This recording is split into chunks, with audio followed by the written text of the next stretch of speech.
Qu'est-ce qu'il y a? Bah, vous n'êtes pas obligé de regarder, hein. Si ça vous plaît pas, vous regardez pas. Puis c'est tout. Parce que là, vous dites, allez, ok, Silver, là encore, Silver Bullet, là, il part encore sur un truc, il sait pas trop où il va. Il a pas l'air de savoir où il va. Il fait des présentations comme ça change tous les jours de style, de sujet, et puis on n'est pas du tout, bah, on sait pas où ça va, quoi. Est-ce que vraiment il a l'intention de faire ça? On sait pas pourquoi il fait ça. Non, mais tout est étudié, hein. Le décor, là, tu vois. Tac, bon, ok, j'ai ma petite manette. Parce que je joue en direct, en fait, hein. Là, je suis bon, toujours sur Trackmania. Ok, ça change pas. C'est un vieux jeu, vous allez me dire. C'est un vieux jeu, mais c'est un jeu français. Ça a fait ses preuves. Et qu'est-ce qu'il présente exactement? Où il veut en venir? Parce que c'est pas vraiment du gaming, parce qu'il est nul, il joue mal. C'est, il y a l'univers, bah derrière c'est Cyberpunk, c'est l'univers d'un autre jeu. Et puis les sujets. Les sujets, quoi. De quoi ça parle? De quoi elle parle cette chaîne? C'est quoi? Ça parle de gaming ou ça parle d'autre chose? Parce que l'autre jour, j'étais en train de. Bah, je vous ai parlé de, je sais pas, des affaires, machin. Alors, est-ce qu'il va montrer sa tête une bonne fois pour toutes, oui ou non? Euh, on sait pas. On comprend rien. Bon, bah, écoutez, il n'y a rien à comprendre. C'est un concept, je suis en train de le développer. Je réfléchis, on est plusieurs à réfléchir dessus. Je pense que, bon, je pense que il y a une idée, il y a un truc. Euh, et voilà, et puis ça, bon, ça finira par donner quelque chose. Vous voyez? Je peux pas vous dire quoi maintenant, mais il y a un truc, il y a un vrai projet. Concrètement, le projet, où est-ce qu'on veut. Bon, bref. C'est ça. Alors, ça va être toujours un peu la même chose. Il y aura cet univers de gaming. Je vais essayer de changer le fond, mais le jeu, j'ai pas trop envie de changer. Enfin, le jeu principal, c'est Trackmania, parce que c'est un jeu qui est bon, même si c'est. Il y a un côté, bon, c'est quand même hyper répétitif, surtout si vous aimez pas les jeux de voiture. Mais au moins, c'est vachement reposant et ça permet de. Bah, ça évite de trop se concentrer sur le gaming et de ne faire que ça, quoi. Parce que, tu vois, quand tu es à fond dessus, tu peux pas faire autre chose, tu peux pas parler d'autre chose. Sauf si tu es à plusieurs, si tu joues en réseau, et auquel cas on peut déconner en partant d'autres sur d'autres sujets. Mais en l'occurrence, bon, moi, voilà, je joue en solo, on n'a pas autre chose. Donc on parle que de ce qu'on fait. Enfin, pardon, comme je suis en solo, pardon, je peux justement parler d'autre chose, et c'est le but. Donc ce que je voulais développer aujourd'hui, c'était l'affaire, comment dire, Fourniret. Il y a une série, une énième série euh, criminelle enfin, qui parle d'une affaire criminelle sur Netflix. Mon Netflix a développé pas mal ce genre de choses, hein. Vous avez, enfin, le fait des séries comme ça sur des affaires criminelles en France. Donc il y a eu les affaires les plus connues, l'affaire Grégory, l'affaire, et puis donc l'affaire Fourniret. Mais là, c'est vu côté Monique Olivier, c'est-à-dire la femme, celle qui a été la femme de Michel Fourniret. Moi, j'ai lu pas mal de choses, hein, aussi sur cette affaire. Euh, il a été. Bon, ça se passe en fait plutôt du côté de la frontière belge, hein, pour pas changer comme ça. Dans des régions comme ça où il y a beaucoup de forêts. Euh, je me demande si c'est pas les Ardennes, choses comme ça, quoi.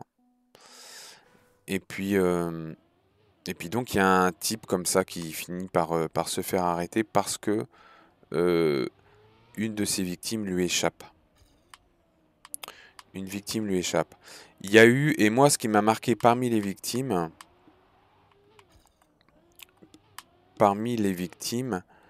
donc ce sont des jeunes filles, en fait. Euh, et que Michel Fourniret tue et viole, évidemment. Enfin, évidemment, dans ce genre d'affaires, évidemment, quoi, tu te rends bien compte un peu le genre de profil à qui on a affaire. Alors, le profil du mec, euh, dégénéré mental, hein, quand même, quoi. C'est-à-dire que, en fait, on va s'intéresser quand même au profil du Fourniret en question, qui arrive à donner le change quand même, qui arrive à se faire inviter, qui avait quand même une vie sociale plus riche que, plus riche que la mienne, hein, j'ai l'impression. On le voit. Et puis menant bon train dans un château, carrément. Il s'était acheté un château. Euh, et quand même, il y a tellement d'incohérences, il y a tellement de choses bidons, quoi, des choses qui vont pas, quoi, dans cette histoire. Tu te dis, mais c'est pas possible un truc pareil, quoi. C'est pas possible un machin pareil. Déjà, ceux qui connaissent Michel Fourniret, dans... enfin ceux qui l'ont connu dans l'enfance, je veux dire, disaient que c'était vraiment un menteur et un manipulateur, mais très très tôt, quoi, très jeune. Il avait été placé, je crois, dans un orphelinat à un moment donné, et puis il volait beaucoup, il volait aux autres, euh, ou un pensionnat, hein, peut-être pas un orphelinat, plutôt un pensionnat qui devait être assez sévère, assez strict. Il devait se passer des choses là aussi, hein. Il y a eu des endroits comme ça où pour les enfants c'est cauchemardesque, hein. Ces pensionnats, ces orphelinats comme ça, quoi. Euh, voilà, des choses pas claires avec les abus des adultes. Ça commence à parler, mais bon, vous voyez bien, quoi. Et donc il avait été placé là-dedans et il disait que c'était un voleur, un menteur, et que comment dire, un surveillant avait fini par le choper et il n'avait jamais, il refusait d'avouer, alors qu'il s'était pris des baffes et tout ça, et non, il disait non, non, c'est pas moi, il accusait quelqu'un d'autre et tout ça, et voilà, quoi. Donc déjà, tu avais une personnalité qui était, en très tôt, les gens décrivent une personnalité quand même menteur, tricheur, voleur, manipulateur, très tôt. Et puis il y a cette rencontre avec, en fait, c'est un mec qui avait fait de la prison déjà. Est-ce que c'était pour des attentats à la pudeur, etc. Je crois bien, peut-être même pour viol. Ouais, ça devait être ça déjà, quoi. Et bon, sur le plan sexuel, un mec obsédé par la virginité des femmes. C'est son obsession totale et est capable de tuer, quoi. La violence, la peur qu'il va infliger et la peur qu'il peut et qu'il pourrait, enfin, qu'il souhaite infliger, j'imagine, à ses victimes. Et puis ensuite, la virginité. Alors, qu'est-ce que c'est que cette obsession comme ça de la virginité? Comme s'il recherchait une pureté ou quelque chose comme ça. Euh, alors que lui-même est un gros détraqué. Puis surtout, il va tuer derrière, quoi. Il va tuer ou il va. Bon, je ne peux pas mettre dans sa tête. C'est un truc qui est pas. Il a jamais. Enfin, il a beaucoup de mal à avouer. Très très manipulateur, y compris bien sûr avec les magistrats, les juges, les avocats, les avocates. Très. Sûrement très. Il jouit certainement de la souffrance psychologique qu'il inflige aux parents aussi, qui écoutent ses récits. Euh, il avait, par exemple, à un moment donné, ils sont, il se retrouve à devoir chercher les corps près de dans une forêt, enfin dans un endroit qu'il avait indiqué. Et puis donc le juge est aux côtés de Fourniret au moment où il déterre en fait les corps, où ils font les recherches et tout ça avec les flics. Et Fourniret comme ça Euh, bon, ils finissent par déterrer un corps comme ça. Et puis Fourniret, il est là, il dit, ah, c'est quand même malheureux, quoi. Si jeune fille, quoi. Comme s'il était, comme si t'es juste témoin, quoi. En fait, lui, c'est pas lui. Puis il se tourne vers le juge, il dit, mais vous aussi, vous avez, je crois, une fille, une jeune fille comme ça. Ouais. C'est malheureux, hein, quand même, hein. Oh là là. Tu vois un peu, quoi, la perversité du mec, hein. Enfin, je veux dire, tu fais ça. Il faut imaginer la scène dans Seven. Vous voyez dans Seven le film avec Brad Pitt et puis il y avait comment il a l'autre aussi d'ailleurs qui a été condamné, hein, je crois pour justement. Oui, vous voyez qui je veux dire là, Kevin Spacey, ouais, Kevin Spacey là, ouais, qui joue le psychopathe dans le film Seven. Et ben pareil, il manipule l'inspecteur qui est joué par Brad Pitt. Il le manipule parce qu'en fait il a tué sa femme à la fin. Si vous n'avez pas vu le film, c'est un excellent film. Il le manipule et puis il lui dit, oh là là, c'est vraiment pas de chance, hein, c'est malheureux quoi. Et lui, il veut savoir ce qu'il a fait et puis concrètement voilà quoi. Et il avait, bon, il y avait, c'est vraiment un mec, c'est vraiment une saloperie quoi. Pas dans le film, hein. Oui dans le film, mais je parle de Fourniret quoi. C'est irrécupérable des mecs comme ça. Non seulement c'est irrécupérable, mais vraiment, il continue à se délecter de la souffrance qu'il inflige aux parents en racontant, enfin, quand le fait de déterrer les corps, etc. C'est quelqu'un qui finit jamais, enfin, qui, je peux pas mettre dans la tête de ces criminels, quoi. Je sais pas ce qui se passe. Pourquoi les gens aiment tuer comme ça, je sais pas. Je comprends pas. Euh, il y a certaines choses des fois qu'on peut on peut vouloir tuer par colère mais là c'est pas du tout ça, hein. C'est pas tuer quelqu'un parce qu'on on le déteste ou par passion, par exemple les crimes passionnels, les hommes qui ont tué leur femme ou les femmes qui tuent leur mari, enfin en général quand la femme tue son mari c'est pas un crime passionnel quoi. Le tue non non c'est pas du tout la même chose, c'est pas du tout la même chose. Mais là, euh, des, des psychopathes comme ça qui tuent des enfants, il y a la motivation sexuelle d'abord, le viol, quoi. Bon, ça, pas besoin de vous faire un dessin. Et, mais ensuite, il y a le meurtre, quoi. Je pense qu'il s'agit de deux choses différentes. Il y en a qui, je pense, ouah, je vais pas. Il faudrait laisser passer parler un criminologue ou un psychologue pour essayer de comprendre ce genre de comportement, quoi.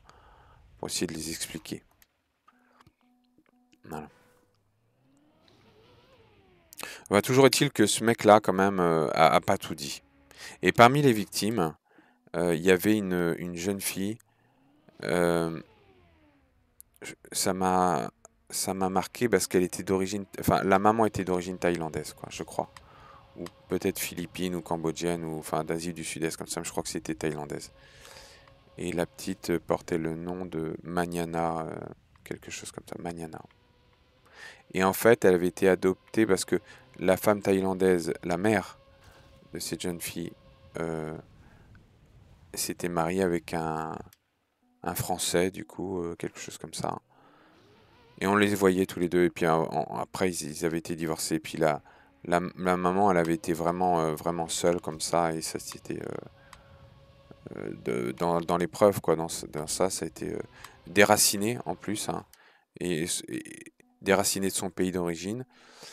Euh, la, la mère et la fille essayant de s'en sortir, voilà, ayant trouvé hein, en France peut-être quelque chose d'intéressant, et puis voilà quoi, tomber sur, euh, tomber sur ce mec-là, qui avait mis une petite annonce ou quelque chose comme ça, tu vois. Il a mis une petite annonce, la petite était venue, je sais plus, faire des ménages ou quelque chose comme ça, et voilà quoi. Au final, c'est... hop, tiens, pas mal mon petit score là, sympathique. Bon, dans le même genre d'affaires, mais c'est dans les mêmes régions là aussi, j'ai l'impression. Je sais pas ce qui se passe hein, là-bas, dans ces coins-là, là, du nord de la France, là. Enfin, on ne sait que trop, justement, malheureusement, ce qui se passe, hein. Voilà. Voilà. Non, mais voilà quoi. Eh ben, vous avez aussi Belgique côté français. Vous avez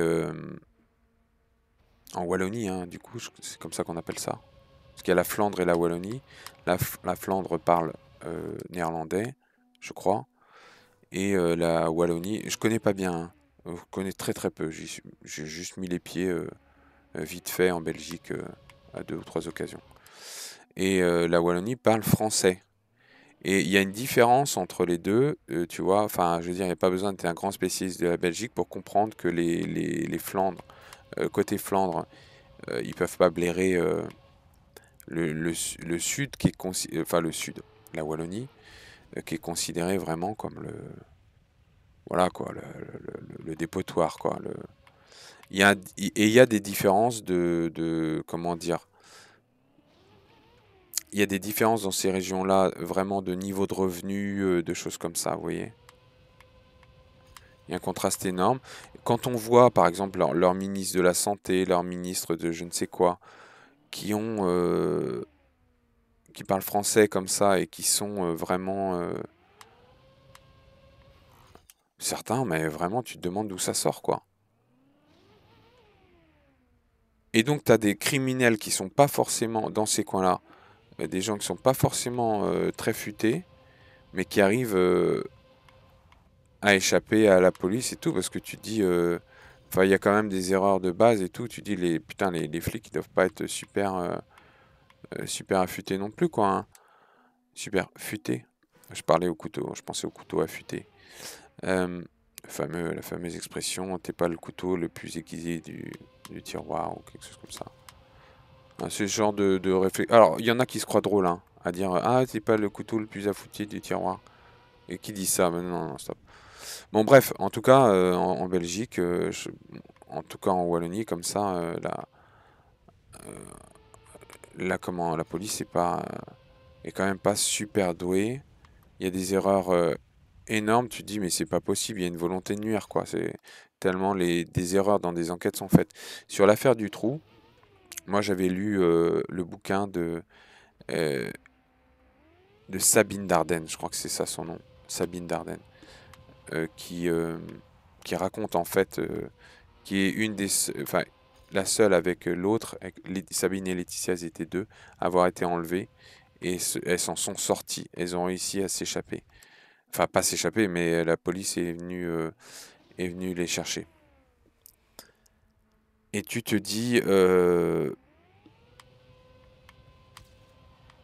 bah, Dutroux, quand même, il a pu prospérer malgré quand même un certain nombre d'avertissements évidents sur sa dangerosité et sur sa capacité à récidiver, sa capacité à vraiment à nuire, quoi. Et tu te dis comment on peut engendrer des machins comme ça, quoi. Parce que la Belgique hein, est capable de nous envoyer hein, des génies, hein, aussi de la musique, des choses comme ça, Brel évidemment, mais d'autres, hein, ou même du cinéma. Mais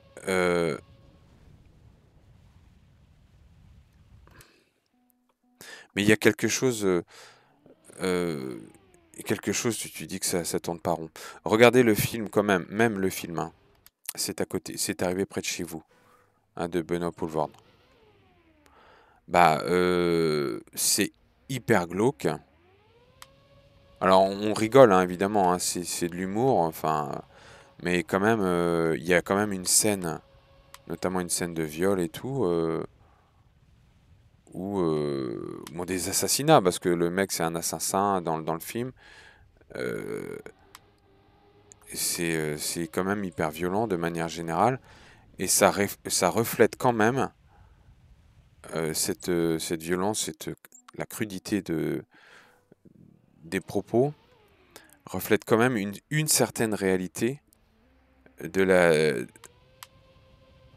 de la criminalité en Belgique, quoi. Il y a des criminels, c'est équivalent à ça. Et bon,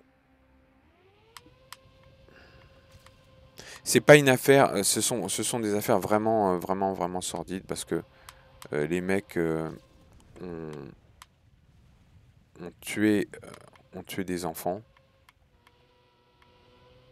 Et ça, à une époque, c'était peine de mort, quoi. C'était peine de mort systématique, en France comme ailleurs.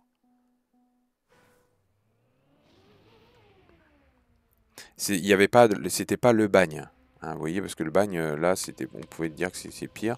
Je crois que c'était directement la peine de mort. Parce qu'à un moment donné, ça va, quoi. Je crois qu'on peut pas commettre un crime plus odieux. Je crois que c'est le pire crime. Euh, c'est le pire crime qu'on puisse commettre parce que derrière, il y a des parents qui en plus, enfin, perdre un enfant quand on est un parent, c'est pire que de perdre son conjoint, par exemple, quoi, je pense, hein. Parce voilà, quoi, c'est toute notre vie qui est détruite, quoi. C'est pas, oui, donc bien sûr, il y a des crimes plus odieux que d'autres, et celui-ci, je crois que c'est le crime des crimes. D'accord?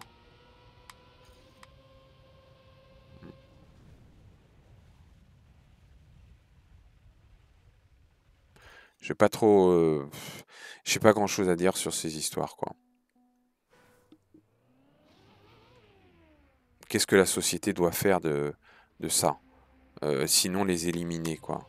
Enfin, d'abord, les obliger à se confesser, parce que, en fait, si on les garde, et s'ils sont pas, euh, si on les garde, c'est parce on veut savoir peut-être qu'avec le temps, ils vont confesser d'autres crimes et élucider d'autres affaires de disparition, hein, et du coup, pouvoir dans l'affaire du trou notamment, mais aussi fournirait, que d'autres parents puissent enfin vivre en paix en disant, enfin, essayer de reconstruire leur vie en disant, bon ben, mon fils ou ma fille, euh, ils sont morts, ils sont enterrés. Mais dites-moi quoi. Et ils sont pas enlevés ou quelque part, je ne sais quoi, dans un ailleurs, séquestrés quelque part. Ils sont morts. Je le sais. Ça c'est important de le savoir, quoi. Parce que si vous vivez dans la projection où vous savez pas, enfin, je préfère même pas imaginer des trucs pareils, quoi. Je préfère pas imaginer la souffrance que doivent endurer les parents dans des cas comme ça. Mais il vaut mieux savoir. Il vaut mieux savoir pour se dire, bon, bah écoute, ok, c'est terminé. Voilà. Et donc, c'est peut-être pour ça, enfin, si j'étais parent, que. Et il reste un doute, que peut-être. Voilà. L'enfant n'est pas mort. Enfin, en tout cas, de savoir si c'est oui ou non, ce mec-là fournirait, ou du trou ou un autre, c'est bien lui qui l'a enlevé, qui l'a tué. Et puis bon, peut-être savoir dans une moindre mesure dans quelles circonstances ça s'est passé, parce que t'as pas envie trop de le savoir non plus. Mais bon, c'est comme ça, hein, c'est la justice, quoi. Et là, tu te dis, pourquoi les garder en vie, ces mecs-là, quoi, après? T'as envie de les torturer, quoi. Mais même pas de les tuer, de les torturer, quoi. Alors, je sais pas, leur arracher les yeux et les laisser vagabonder, ou avec un énorme tatouage sur le front, euh, que le mec il puisse aller nulle part, tu vois. Il se fasse frapper partout où il passe, quoi. Tu vois, même pas en prison, juste le laisser dans la société, dans une cabane, que les gens ils lui jetaient des pierres, quoi. Hein. Voilà, lui jeter des pierres, lapider en place publique. C'est marrant que dans les pays musulmans, enfin les pays qui appliquent la charia islamique, la lapidation, finalement, ne s'applique pas, devrait s'appliquer finalement à ce genre de crime. Parce que l'adultère, lapider une femme adultère, bon, ok, hein, c'est sûr que c'est pas agréable, hein, d'être cocu par une femme, ou par qui que ce soit d'ailleurs, hein, en fait. Je pense que pour une femme, pareil, hein, un homme qui trompe aussi, c'est pas très respectueux. Mais est-ce que ça vaut une lapidation? Non, ça vaut un divorce. Ça vaut un divorce et puis voilà. Mais une lapidation, bon, tu vas pas condamner à mort quelqu'un, quoi. Mm. Puis surtout de cette manière-là. C'est-à-dire qu'en plus, la lapidation, le problème aussi, c'est que c'est une justice où, bon, déjà, qui est quand même, enfin, il y a une mise en scène, quoi. Je veux dire, c'est quand même relativement, c'est pas la guillotine, quoi. C'est pas propre, quoi. C'est vraiment comme ça, où plusieurs personnes en plus vont participer, parce qu'il n'y a pas que un qui jette, et puis chaque caillou ne va pas tuer, quoi. Enfin, je sais pas. C'est quand même des coutumes qui sont quand même étonnantes, hein. J'ai l'impression, c'est même plus le Moyen-Âge, on est, euh, on est il y a 2000 ans. Un peu comme quand les Romains crucifiaient les gens, c'est la même époque, hein, tout ça. Hein. Jésus avait empêché, avait empêché les gens de lapider la femme prostituée, je crois, je sais plus. Enfin, je n'ai pas trop suivi, mais il a simplement dit, bon, ben, celui qui, si vous n'avez jamais commis de faute, alors oui, vous pourrez jeter la première pierre. Et personne l'a fait. Personne l'a fait. Et puis c'est là qu'il réalise aussi que à ce moment-là, peut-être la lapidation est disproportionnée par rapport à la faute commise. Parce que quand Jésus dit si vous n'avez jamais péché, jetez-lui la première pierre, personne ne le fait. Et personne se dit oui, mais attends, ok, moi aussi, bon, d'accord, j'ai peut-être, comment dire, commis des péchés, j'ai été orgueilleux, parce que les péchés c'était ça, hein, c'est pas forcément tuer quelqu'un, hein, bien sûr. Un péché, c'est parmi 7 péchés capitaux indiqués dans la Bible, je crois. Puis il y avait parmi les péchés capitaux, il y a tu ne voleras point, tu ne tueras point et tu n'aimeras pas un autre Dieu, quoi. Voilà, quoi. Ouais. Ouais, c'est quand même un peu, voilà, c'est un peu léger. Donc les péchés, bon, voler, puis bon, voler un petit truc et voler un gros truc, c'est pas pareil, hein, bien sûr. Puis ça dépend à qui on vole aussi, quoi. Il y a des gens, ça dépend dans quelle proportion tu voles, à qui, voilà, en quelle proportion de sa richesse, quoi. Si tu voles 1 euro à Bernard Arnault, c'est quand même pas la même chose que voilà 1 euro où le mec il est justement 1 euro pour vivre par jour, quoi. D'accord? Ça tout dépend des conditions de ressources. Je pense pas que ça a été, je pense pas que la notion de pourcentage a été mise dans la Bible. En Californie d'ailleurs, vous savez quoi? Je crois qu'ils arrêtent même plus les gens dans les magasins au-delà, en dessous d'un certain montant de vol. Ce qui fait que le vol est devenu quasiment légal, en fait, et autorisé et toléré dans certaines parties de la Californie. C'est incroyable. Je crois, hein, sans déconner. Ça va loin en Californie quand même, hein, les conneries, quoi. Bah, le cannabis est autorisé aussi.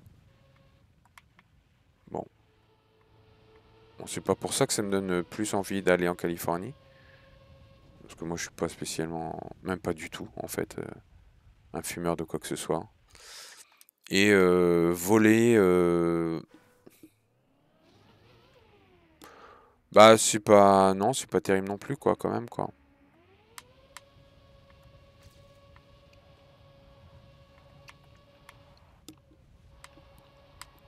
Par contre, si tu es autorisé à voler un sandwich, un machin comme ça, admettons, bah je pense que Bah, je pense que tu as du souci à te faire quand même en Californie parce que ça veut dire que tu vraiment pas les moyens de te payer ça. Faut quand même. Bon. Bon, allez, on va changer de map parce que je vais pas non plus faire que ça toute la journée, toute la matinée. Voilà. Allez, bye.